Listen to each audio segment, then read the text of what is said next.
অন্তর্বর্তী সরকারের নিরপেক্ষতা নিয়ে ইতিমধ্যে জনমনে সন্দেহ সৃষ্টি হয়েছে, মন্তব্য তারেক রহমানের। এদিকে তথ্য মন্ত্রণালয়ের নবযোগদানকৃত উপদেষ্টার সঙ্গে কর্মকর্তাদের মতবিনিময়। জানাবো নতুন রাজনৈতিক দলের নাম জাতীয় নাগরিক পার্টি, নেতৃত্বে রয়েছেন যারা। সর্বশেষ জানাবো নিহতদের জুলাই শহীদ এবং আহতদের জুলাই যোদ্ধা স্বীকৃতি দেবে সরকার। শুনছিলেন সংবাদ শিরোনাম, এবারে বিস্তারিত। অন্তর্বর্তী সরকারের নিরপেক্ষতা নিয়ে ইতিমধ্যে জনমনে সন্দেহ সৃষ্টি হয়েছে, মন্তব্য তারেক রহমানের। বিএনপির ভারপ্রাপ্ত চেয়ারম্যান তারেক রহমান বলেছেন, দেশে একটি অবাধ ও সুষ্ঠু নির্বাচন অনুষ্ঠানের জন্য নিরপেক্ষতাই হচ্ছে অন্তর্বর্তী সরকারের সবচেয়ে বড় পুঁজি। কিন্তু সরকারের নিরপেক্ষতা নিয়ে ইতিমধ্যেই জনমনে সন্দেহ সংশয়ের সৃষ্টি হয়েছে। নিজেদের নিরপেক্ষতা বজায় রাখতে অন্তর্বর্তী সরকারের প্রতি আরও সতর্কতা অবলম্বনের আহ্বান জানিয়েছেন তিনি। যুক্তরাজ্যের লন্ডন থেকে ভার্চুয়ালি ঢাকায় দলের বর্ধিত সভায় যুক্ত হয়ে এসব কথা বলেন তারেক রহমান। জাতীয় সংসদ ভবনের এলডি হল প্রাঙ্গণে শুরু হয় বিএনপির বর্ধিত সভা। সভায় ভার্চুয়ালি যোগ দিয়ে প্রধান অতিথির বক্তব্য দিয়েছেন বিএনপির চেয়ারপারসন খালেদা জিয়া। তার রেকর্ড করা বক্তব্য সভায় প্রচার করা হয়। সভায় তারেক রহমান বলেন, বিভিন্ন সময়ে জাতীয় নির্বাচন নিয়ে প্রধান উপদেষ্টার বক্তব্য জনমনে ইতিবাচক ধারণা সৃষ্টি করলেও এ নিয়ে কোনো কোনো উপদেষ্টার বিভ্রান্তিমূলক বক্তব্য মন্তব্য স্বাধীনতাপ্রিয় গণতন্ত্রকামী জনগণের জন্য হতাশার কারণ হয়ে উঠছে। অন্তর্বর্তী সরকারের প্রতি বিএনপি সহ গণতন্ত্রের পক্ষের সব রাজনৈতিক দলের নিঃশর্ত সমর্থন থাকলেও সরকার এখনো নিজেদের কর্মপরিকল্পনার অগ্রাধিকার নির্ধারণ করতে পারছে না। বিএনপির ভারপ্রাপ্ত চেয়ারম্যান বলেন, সারা দেশে খুন, হত্যা, ধর্ষণ, চুরি, ছিনতাই, রাহাজানি বেড়েই চলেছে। বাজার সিন্ডিকেটের কবলে পড়ে নিত্য প্রয়োজনীয় দ্রব্যের মূল্য নিয়ন্ত্রণহীন।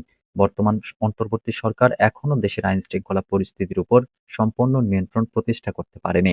সরকার যেখানে দেশের বাজার পরিস্থিতি কিংবা আইনশৃঙ্খলা পরিস্থিতি নিয়ন্ত্রণের সফলতার পরিচয় দিতে পারছে না, সেখানে জাতীয় নির্বাচনের আগে স্থানীয় সরকার নির্বাচন অনুষ্ঠানের নামে কেন দেশের পরিস্থিতি আরও ঘোলাটে করতে চাইছে, এটি জনগণের কাছে বোধগম্য নয় বলে মন্তব্য করেছেন তারেক রহমান।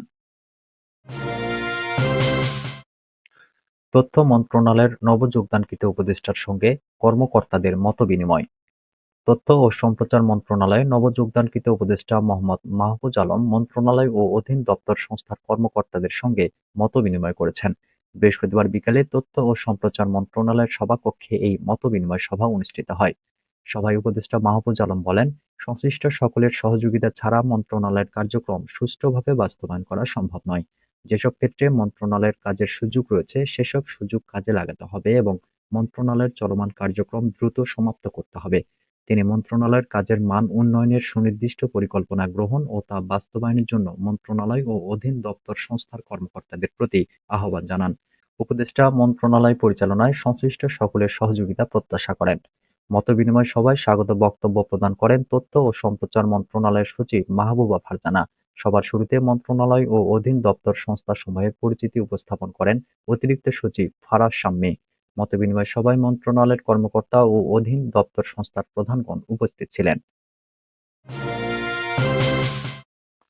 নতুন রাজনৈতিক দলের নাম জাতীয় নাগরিক পার্টি, নেতৃত্বে রয়েছেন যারা। অন্তর্বর্তী সরকারের সাবেক উপদেষ্টা নাহিদ ইসলাম এবং জাতীয় নাগরিক কমিটির সদস্য সচিব আক্তার হোসেনের নেতৃত্বেই আত্মপ্রকাশ করতে যাচ্ছে তরুণদের নতুন রাজনৈতিক দল। তাদের নেতৃত্বে আত্মপ্রকাশ করতে যাওয়া নতুন দলটির নাম হবে বাংলাদেশ নাগরিক পার্টি। রাজধানীর বাংলা মোটরে জাতীয় নাগরিক কমিটির কেন্দ্রীয় কার্যালয়ে জাতীয় নাগরিক কমিটি ও বৈষম্য বিরোধী ছাত্র আন্দোলনের যৌথ বৈঠক হয়। সেখানে এসব সিদ্ধান্ত হয়। বৈঠকে অংশ নেওয়া জাতীয় নাগরিক কমিটির দায়িত্বশীল ৪ জন নেতা দলের নাম ও যেসব পদের নেতৃত্ব চূড়ান্ত হয়েছে সেগুলো নিশ্চিত করেছেন। দলটির দক্ষিণের মুখ্য সংগঠক হিসেবে বৈষম্য বিরোধী ছাত্র আন্দোলনের আহ্বায়ক হাসনাত আব্দুল্লাহ এবং উত্তরের মুখ্য সংগঠক হিসেবে সার্জিস আলমকে চূড়ান্ত করা হয়েছে। এছাড়া মুখ্য সমন্বয়ক হিসেবে নাসির উদ্দিন পাটোয়ারী এবং যুগ্ম সমন্বয়ক হিসেবে হান্নান মাসুদের নাম চূড়ান্ত করা হয়েছে। নতুন কমিটি আগামী জাতীয় সংসদ নির্বাচন পর্যন্ত নেতৃত্ব দেবেন বলে জানা গেছে। এজন্য দলের আহ্বায়ক কমিটির আকার বৃদ্ধি করা হচ্ছে। ইতিমধ্যে কমিটির একটা খসড়া তালিকা তৈরি করা হয়েছে। এতে জুলাই আন্দোলনের নেতৃত্ব দেওয়া সম্মুখ যোদ্ধাদের স্থান দেওয়া হয়েছে গুরুত্বপূর্ণ পদগুলোতে। এছাড়াও জুলাই আন্দোলনের আলোচিত নারী নেত্রীরা নতুন দলে জায়গা পাচ্ছেন বলে জানা গেছে। নিহতদের জুলাই শহীদ ও আহতদের জুলাই যোদ্ধা স্বীকৃতি দেবে সরকার। জুলাই-আগস্টের স্বৈরাচার বিরোধী গণঅভ্যুত্থানের নিহতরা জুলাই শহীদ ও আহতদের জুলাই যোদ্ধা নামে স্বীকৃতি দেবে অন্তর্বর্তী সরকার। রাষ্ট্র তাদের এ নামে অভিহিত করবে। ইতিমধ্যে তাদের নামের তালিকা করা হয়েছে। এছাড়া আসছে মার্চ মাসে শহীদ পরিবার এককালীন ৩০ লাখ টাকা ও মাসে ২০,০০০ করে ভাতা পেতে পারেন। বৃহস্পতিবার রাজধানীর ফরেন সার্ভিস একাডেমির মিলনায়তনে আয়োজিত সংবাদ সম্মেলনে এসব তথ্য জানিয়েছেন প্রধান উপদেষ্টার প্রেস সচিব শফিকুল আলম। প্রেস সচিব জানান, গণঅভ্যুত্থানে নিহতদের পরিবারের সক্ষম সদস্যরা সরকারি ও আধা সরকারি চাকরিতে অগ্রাধিকার পাবেন। আহতরা ৩ ক্যাটাগরিতে চিকিৎসা ও সুবিধা পাবেন। গত ৯ ও ২৪ ফেব্রুয়ারি প্রধান উপদেষ্টার কার্যালয়ে অনুষ্ঠিত সভায় এসব সিদ্ধান্ত নেওয়া হয়েছে বলে জানায় প্রধান উপদেষ্টার প্রেস উইং। শফিকুল আলম বলেন, ইতিমধ্যে জুলাইয়ের ৮৩৪ জন শহীদদের তালিকা গেজেটে প্রকাশ করা হয়েছে।